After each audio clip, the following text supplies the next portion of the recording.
someone I really respect said this. There are basically two kinds of people in life. There are winners and there are losers. And the definition is this: losers take things that happen to them and that they feel inside that suck, and they wallow and they use it for self or outward destruction. Winners take whatever they feel it, it sucks, and they transmute it into things that are good for themselves and for the world, period. If you say it enough times, it will become so.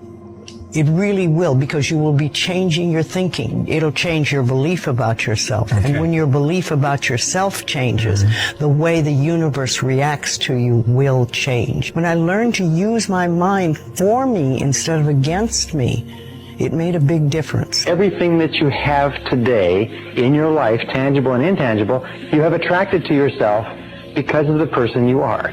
You can attract more because you can change the person that you are. The most powerful effect on your subconscious is what you say to yourself and believe. So you can tell if you're destined to be a winner or a loser simply by looking at what you think about in each upcoming event. And if you just make the decision right now to think about what you desire, ask yourself, am I thinking about what I want to happen, or am I thinking about what I'm afraid will happen?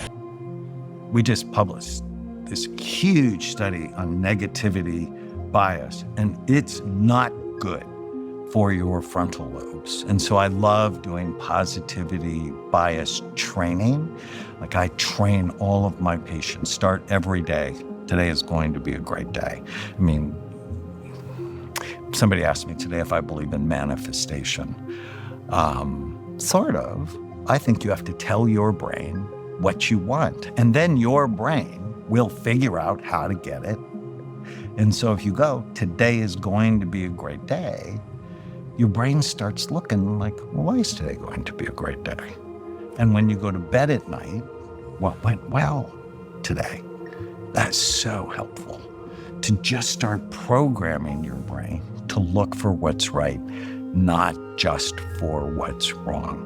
Virtually every depressed patient, I said, have a high negativity bias. And so training them to be more positive. Now, not irrationally positive, because you need some anxiety. People who have low levels of anxiety die early from accidents and preventable illnesses. There's only one reason you're suffering.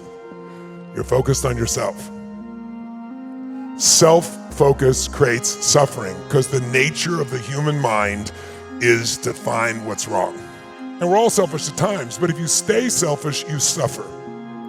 The fastest way out of suffering is appreciation.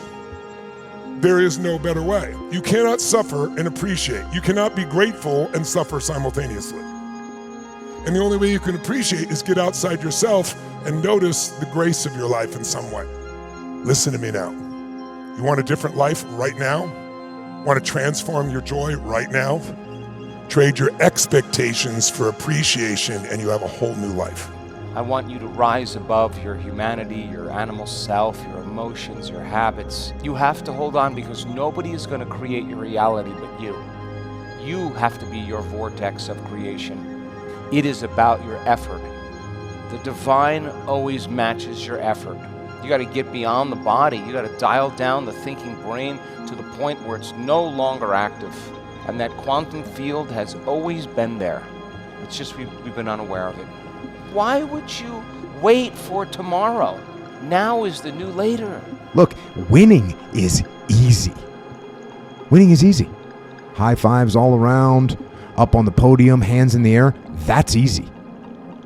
Walking back to the locker room alone, that's a challenge. When you have put in so much effort, when you have trained for hours and hours and hours, and you have sacrificed so much, and you lose. It's actually a beautiful thing when that happens, because now you get the real test. Now you get the real test. I know it's terrible. I know it hurts, but it's a beautiful thing, because that is where the real growth begins.